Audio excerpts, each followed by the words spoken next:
और आज के टाइम पे जो रिलीजन्स के बीच में लड़ाई हो रहा है वो इस चीज के लिए लड़ाई नहीं हो रहा है कि भगवान है कि नहीं। सारे रिलीजन मानते हैं कि भगवान है। लड़ाई इस बात पे हो रहा है कि भगवान सोचते कैसे हैं, भगवान को क्या पसंद है, भगवान की वाणी क्या है, भगवान ने हमें क्या ज्ञान दिया है, इस चीज पे लड़ाई हो रही है। Hello everyone, welcome to study Infy. मेरा नाम है श्रेष्ठ गुप्ता और आज मैं आप लोगों को बताऊंगा कि क्या भगवान एग्जिस्ट करते हैं। जी हाँ, सही सुना आप लोगों ने। मैं लॉजिकली और साइंटिफिकली ये प्रूफ करूंगा कि क्या भगवान एग्जिस्ट करते हैं या नहीं करते हैं। मैं आप लोगों को ये बताऊंगा कि साइंस क्या कहती है। क्या साइंस मानती है कि भगवान है, क्या साइंस मानती है कि भगवान नहीं है, या साइंस कहती है कि हमें कुछ नहीं पता। क्या कहती है साइंस, ये मैं आज इस वीडियो में आप लोगों को बताने जा रहा हूं। पर शुरू करने से पहले एक अनाउंसमेंट है। ये द ग्रैंड डिजाइन सीरीज का, क्वांटम फिजिक्स की सीरीज का ये फिनाले वीडियो है, फाइनल वीडियो है। पर पिक्चर अभी खत्म नहीं हुई मेरे दोस्त, पिक्चर अभी बाकी है। ये तो ट्रेलर था। सीजन 1 कंप्लीट हुआ है, सीजन 2 बहुत जल्द लेके आऊंगा। डेट की गारंटी नहीं दे सकता हूं मैं, बट ये प्रॉमिस जरूर है कि सीजन 2 लेके आऊंगा और सीजन 2 में थियरी ऑफ रिलेटिविटी समझाऊंगा। जैसे कि क्वांटम फिजिक्स, यानी कि सीजन 1 में मैंने क्वांटम फिजिक्स इतने आसान भाषा में आपको समझाया बिना मैथ्स यूज किए कि 10th का बच्चा, 9th का बच्चा, ऐसे बच्चे जो सीए के हैं, जो कॉमर्स सीख रहे हैं, जो साइंस स्ट्रीम के नहीं है, वो लोग भी क्वांटम फिजिक्स समझ सकते हैं इस सीरीज को देखकर। उसी तरीके से सीजन 2 लेके आऊंगा इतनी सिंपल लैंग्वेज में, बिना मैथ्स यूज किए, कि आप आइंस्टीन की सारी थ्योरी समझ जाइएगा। आइंस्टीन की special theory of relativity, general theory of relativity, gravity का concept, black hole, wormhole, सब कुछ समझाऊंगा सीजन 2 में। तो अगर आपने अभी तक चैनल को सब्सक्राइब नहीं किया है तो चैनल को सब्सक्राइब कर लीजिए, ताकि आगे के जो नेक्स्ट सीजन की वीडियोस आने वाले हैं वो आपसे मिस ना हो। अब वापस आते हैं इस क्वेश्चन पे। क्वेश्चन क्या था? क्वेश्चन था डू गॉड एग्जिस्ट। इसको समझने के लिए हमको गेम ऑफ लाइफ समझना पड़ेगा। ये कोई मेटाफोर नहीं है। I am not giving a metaphor. Game of life एक ऐसा गेम है जो जॉन कॉनवे ने 1970 में, जॉन कॉनवे एक मैथमेटिशियन थे, उन्होंने गेम बनाया था 1970 में। गेम के कुछ रूल्स रखे थे। गेम कैसा था? चेस की तरह समझ लीजिए। गेम जैसे हम चेस खेलते हैं उसी तरीके से ये जॉन कॉनवे का गेम, जिसको गेम ऑफ लाइफ बोलते हैं, ये भी उसी तरीके का गेम है जिसके रूल्स बहुत सिंपल हैं। चेस जैसा कॉम्प्लेक्सिटी नहीं है, चेस जैसा कोई कठिनाई नहीं है। सिंपल से 3-4 रूल्स दे रखे हैं और उन्हीं रूल्स को यूज करके हम लोग बताएंगे कि साइंस क्या कहती है भगवान के बारे में। तो आंसर सुनने से पहले, एंड वीडियो में देखने से पहले आप लोगों को समझना पड़ेगा कि ये गेम ऑफ लाइफ क्या है, ये गेम कैसे खेलते हैं। मैं रूल आप लोगों को समझा देता हूं। देखो, ध्यान से स्क्रीन पे देखना। ओके, पहला रूल क्या है? फर्स्ट रूल इज, ये जो बॉक्सेस हैं इसमें जो वाइट वाइट वाइट वाइट ये सारे दिख रहे हैं, ये सारे डेड सेल्स हैं। सेल मतलब क्या? डब्बा। ये डब्बा डेड है, ठीक है। अब क्या है, हम लोग सिर्फ ब्लू को ध्यान देंगे, ठीक है। हम लोग ब्लू को देख के समझेंगे कि ये रूल क्या कहती है।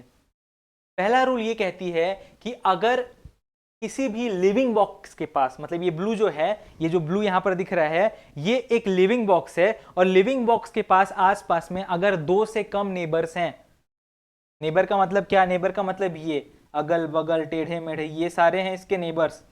तो ब्लू के नेबर में अगर 1 से कम नेबर है तो वो ब्लू मर जाएगा अकेलेपन से।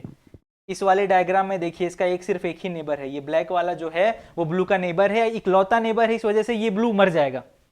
गेम का पहला रूल, अगर नेबर्स जो हैं 2 से कम हैं, यानी कि या तो एक नेबर हो या तो कोई भी नेबर ना हो, तो वो जो सेल है, ये जो ब्लू कलर है, वो मर जाएगा अगले स्टेप में, राइट। आते हैं सेकेंड रूल पे। सेकेंड रूल क्या कहता है? सेकेंड रूल कहता है कि अगर ये जो ब्लू वाला है उसके नेबर में 3 से ज्यादा हैं, जैसे कि यहां पर देख सकते हैं हम लोग 4 हैं, तो क्या होगा? इस केस में ये ओवर क्राउडनेस से मर जाएगा, भीड़ भाड़ से मर जाएगा। तो पहला रूल क्या कह रहा था? अकेलेपन से मर जाएगा अगर 2 से कम नेबर हैं तो, और 3 से ज्यादा नेबर हैं तो क्राउडनेस से मर जाएगा। मतलब ये कभी जिंदा रहेगा जब या तो उसके 2 नेबर हों या तो 3 नेबर हों, उसके अलावा बाकी केसेस में मर जाएगा, या तो लोनलीनेस से या तो ओवर क्राउडनेस से। तीसरा रूल क्या है? तीसरा रूल किसी लिविंग के लिए नहीं है, किसी डेड सेल के लिए है। अभी तक हम क्या कर रहे थे? लिविंग को डेड बना रहे थे कि लिविंग के पास अगर ये नहीं है तो मर जाएगा, ये नहीं तो वो मर जाएगा। यहां पर हम डेड को लिविंग बना रहे हैं। इसको लाइफ से रिलेट करते रहना, ठीक है। मैं इसीलिए ये बोल रहा हूँ लोनलीनेस से मर जाएगा या ओवर क्राउडनेस से मर जाएगा, ताकि इसको रियल लाइफ से अप्लाई कर सके हम लोग। तीसरा रूल क्या है? तीसरा रूल बोलता है कि अगर कोई डेड बॉक्स, जैसे कि ये यहां पर व्हाइट कलर का डेड बॉक्स है, उसके 3 नेबर्स हो, उसके कितने? 3 नेबर्स हो, तो वो जिंदा हो जाता है। रिप्रोडक्शन बोल सकते हैं एक तरीके से, कि वो नहीं था अब वो पैदा हो गया, ठीक है।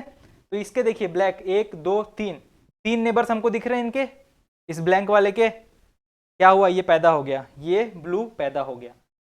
3 रूल समझ गए। क्या रूल था? पहला रूल था कि लोनलीनेस से मर जाएगा अगर इसके जो नेबर्स हैं, इसके नेबर्स अगर 1 या 0 हुए तो, 2 से कम हुए तो, 3 से ज्यादा हुए तो वो ओवरक्राउडेड से मर जाएगा, और अगर डेड सेल है उसके एग्जैक्टली 3 नेबर्स हुए तो वो पैदा हो जाएगा।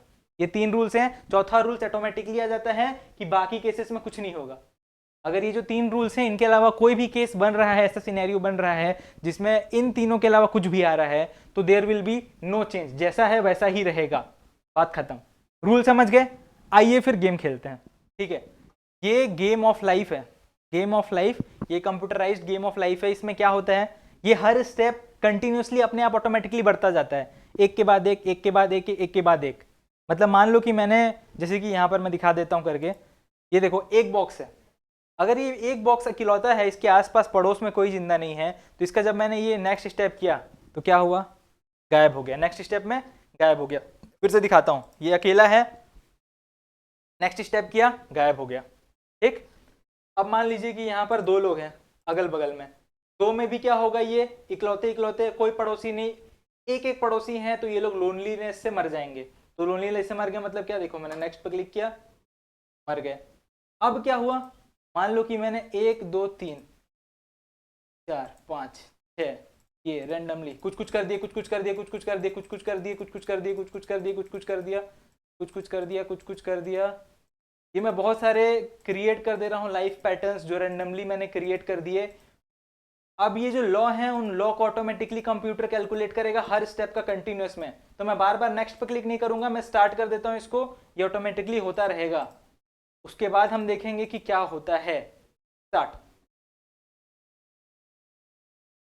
देखते जाइए यहाँ पर क्या हो रहा है, बढ़ता जा रहा है हर स्टेप में, 20 21 22 23 25 28, और ये करता जा रहा है, बढ़ता जा रहा है, और ये कॉम्प्लेक्सिटीज क्रिएट होती जा रही हैं, ये कॉम्प्लेक्सिटीज क्रिएट होती जा रही हैं। मैं कुछ नहीं कर रहा हूं, मैंने 3 लॉ बना दिए, उन लॉ के बाद मैंने मोशन स्टार्ट कर दिया, और अब ये चल रहा है, चल रहा है। देखिए 72 77 78 79 स्टेप्स हो चुके हैं, और ये चलता ही जा रहा है, चलता ही जा रहा है, चलता ही जा रहा है, और मुझे भी नहीं पता ये कब रुकेगा। और कई बार ऐसा होता है कि ऐसी ऐसी कॉम्प्लेक्सिटीज आ जाती हैं कि वो ऐसा लगने लगता है कि यार ये तो रियल लाइफ है, ये तो माइक्रो ऑर्गेनिज्म जैसे काम कर रहे हैं, खुद ब खुद रिप्रोड्यूस भी कर रहे हैं, खुद ब खुद मर रहे हैं, फिर जिंदा हो रहे हैं, मर रहे हैं, जिंदा हो रहे हैं, और ये पैटर्न चलता रहता है, इनफाइनाइट टाइम्स तक चलता रहता है। कॉम्प्लेक्सिटी इतनी बढ़ जाती है, आप वेट करते रहिए, देखिए कॉम्प्लेक्सिटी इतना बढ़ जाएगा कि आप बोलेंगे यार ये कैसे बन गया, ये तो पॉसिबल ही नहीं है, एक आम इंसान तो बना ही नहीं सकता इसको, ये अपने आप तो बन ही नहीं सकते हैं।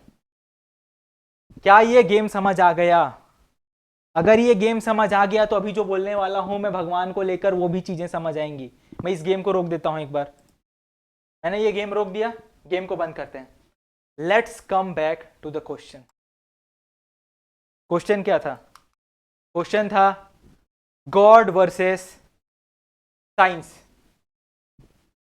क्या भगवान है या नहीं है, साइंस क्या कहती है, आज अभी के अभी मैं प्रूफ करने जा रहा हूं। वो गेम याद रखना, जॉन कॉनवे का गेम ऑफ लाइफ याद रखना।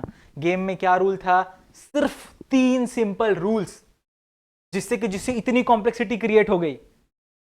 अब सवाल ये आता है कि भगवान की एग्जिस्टेंस की कॉन्सेप्ट आई कहां से? देखिए, दुनिया जो है वो बनने के बाद, इंसान बनने के बाद, इंसानों ने क्वेश्चनिंग करना शुरू की। हमें 15-20 हजार साल पहले जब हमने लॉन्ग लैंग्वेजेस डेवलप की, लैटिन डेवलप किया, संस्कृत डेवलप किया, ग्रीक डेवलप किया, ये सारे जो लैंग्वेजेस डेवलप हुए, उन लैंग्वेजेस से हमारे में क्वेश्चनिंग करने की कैपेसिटी आई। और हमारा क्वेश्चन क्या था? हमें किसने बनाया? तो कुछ लोगों ने बोला कि यार अपने आप बन गए होंगे, लेकिन कुछ लोगों ने बोला ऐसा कैसे हो सकता है, इतनी कॉम्प्लेक्स लाइफ, इतना कॉम्प्लेक्स सिस्टम, इतने सारे प्लैनेट्स, इतने सारे पेड़ पौधे, इतने सारे इंसान, ये कैसे अपने आप हो सकता है? लोगों का सीधा सा आइडिया था कि इतनी कॉम्प्लेक्सिटी अपने आप तो हो नहीं सकती, किसी ने जरूर बनाया है, जिस क्रिएटर को हम गॉड बोलते हैं। ये था गॉड के एग्जिस्टेंस का कॉन्सेप्ट। और आज के टाइम पे जो रिलीजन्स के बीच में लड़ाई हो रहा है, वो इस चीज के लिए लड़ाई नहीं हो रहा है कि भगवान है कि नहीं। सारे रिलीजन मानते हैं कि भगवान है, लड़ाई इस बात पे हो रहा है कि भगवान सोचते कैसे हैं, भगवान को क्या पसंद है, भगवान की वाणी क्या है, भगवान ने हमें क्या ज्ञान दिया है, इस चीज पे लड़ाई हो रही है। मुस्लिम बोल रहे हैं कि कुरान में जो लिख रखा है वो सही दे रखा है, क्रिश्चियन बोल रहे हैं बाइबल वाला सही है। इसी तरीके से हर धर्म वाले अपना अपना रिलीजन को बताना चाह रहे हैं कि भगवान क्या सोचते हैं, पर हम उस क्वेश्चन पे नहीं जाएंगे भगवान क्या सोचते हैं। साइंस का क्वेश्चन सिंपल सा है, क्या भगवान एग्जिस्ट करते हैं कि नहीं। आप लोगों ने लॉजिक समझ लिया कि भगवान का कॉन्सेप्ट आया कहां से। अब ध्यान से सुनिएगा, हो सकता है कुछ लोगों को बुरा लग जाए, कुछ लोगों को अच्छा लगे, मुझे नहीं पता आप लोगों को क्या लगने वाला है, इसीलिए ओपन माइंडेड के साथ इस वीडियो को कंप्लीट कीजिए। और अगर आपको लगता है कि आप कंजर्वेटिव हैं, आपको बुरा लग सकता है, तो आप प्लीज इस वीडियो को लीव कर दें। मैंने ये जो गेम ऑफ लाइफ दिखाया उससे मैंने ये प्रूफ किया, साइंस ने ये प्रूफ किया कि क्रिएशन के लिए, कॉम्प्लेक्स लाइफ के जनरेट होने के लिए भगवान के एग्जिस्टेंस की जरूरत नहीं है, क्रिएटर की जरूरत नहीं है। ये कंक्लूजन नहीं है, ये कंक्लूजन नहीं है साइंस का कि भगवान एग्जिस्ट नहीं करते। साइंस सिर्फ इतना बोल रही है कि आपने लॉजिक दिया था भगवान क्यों एग्जिस्ट करता, क्योंकि कॉम्प्लेक्स वर्ल्ड है। साइंस बोल रही है देखो भैया, हमने गेम ऑफ लाइफ से प्रूफ कर दिया कि कॉम्प्लेक्स लाइफ सिंपल से ऑटोमेटिकली जनरेट हो सकती है। सिर्फ 3 रूल थे। यूनिवर्स में तो कितने सारे फिजिक्स के लॉज हैं, हजारों लॉज हैं, इतना कॉम्प्लेक्स लाइफ क्यों जनरेट हुआ, इतने सारे लॉज हैं, उसमें सिर्फ 3 रूल्स थे गेम ऑफ लाइफ में, फिर भी इतनी कॉम्प्लेक्सिटी जनरेट हो गई थी। तो साइंस ये कह रहा है कि भगवान का एग्जिस्टेंस है या नहीं हमें नहीं पता, साइंस को नहीं पता। साइंस सिंपली बोलती है कि आपका जो लॉजिक था गॉड को प्रूव करने का वो गलत है। कॉम्प्लेक्सिटी वाली जो आपने जो लॉजिक दिया था कि कॉम्प्लेक्स क्रिएचर को क्रिएट करने के लिए कोई और क्रिएटर रहा होगा, ये गलत है, साइंस ऐसा कहती है। अब मैं फिर से लास्ट टाइम ये चीज बोल रहा हूं कि साइंस बिल्कुल भी नहीं कहती कि भगवान एग्जिस्ट करते या नहीं करते। साइंस का कहना है हमें नहीं पता। मैंने इस वीडियो में सिर्फ एक लॉजिक को खारिज किया है, आप डिनाई नहीं कर सकते कि भगवान है कि नहीं। भगवान का कॉन्सेप्ट बहुत पुराना है, हजारों साल से हम बिलीव कर रहे हैं, तो it might be possible that he exists. हो सकता है भगवान है, हमें नहीं पता, साइंस को नहीं पता। बट हाँ, ये जो लॉजिक था कि कॉम्प्लेक्स क्रिएचर्स को क्रिएट करने के लिए एक क्रिएटर की जरूरत है, वो लॉजिक हमने गलत प्रूफ कर दिया। ये वीडियो अगर पसंद आई है, अगर आप लोगों को कुछ नया सीखने को मिला है, तो चैनल को सब्सक्राइब कर लीजिए और ये वीडियो शेयर कर दीजिए। हर जगह शेयर कर दो, अपने दोस्तों को दिखा दो, अपने मित्रों को दिखा दो, पूरे देश में फैला दो, ताकि लोग समझें कि साइंस क्या बोलती है। आज के टाइम पे क्या हो रहा है, लोग बोल रहे हैं कि साइंस भगवान पे नहीं मानती है, साइंस भगवान पे नहीं मानती है। ऐसा बिल्कुल नहीं है, साइंस कुछ नहीं बोलती, ना साइंस भगवान बोलती है, ना साइंस ये बोलती है कि भगवान नहीं है। तो ये जो साइंस का नाम ले लेके जो एथिस्ट हैं, जो ये फैला रहे हैं प्रोपेगेंडा कि भगवान नहीं है, रिलीजन सारे खराब होते हैं, ये इस वीडियो को शेयर कर दो और उनकी आंखें खोल दो, उनको दिखा दो कि साइंस कुछ नहीं बोलती है और रिलीजन से हम बहुत कुछ सीख सकते हैं। आप भगवत गीता पढ़िए, आप कुरान पढ़िए, बाइबल पढ़िए, आपकी लाइफ बेटर होगी। बुद्धिज्म पढ़िए, आप जैनिज्म को फॉलो करके देखिए, आपको आपकी जिंदगी बेटर हो जाएगी। तो आंखें खोल लो। साइंस गॉड के बारे में कुछ नहीं बोलता, गॉड एग्जिस्ट कर भी सकते हैं, नहीं भी कर सकते हैं, पर रिलीजन में जो अच्छी अच्छी बातें हैं हम उनको फॉलो कर सकते हैं। वीडियो को लाइक कर दीजिए अगर पसंद आया तो, और शेयर कर दो, सबके साथ फैला दो। Thank you so much.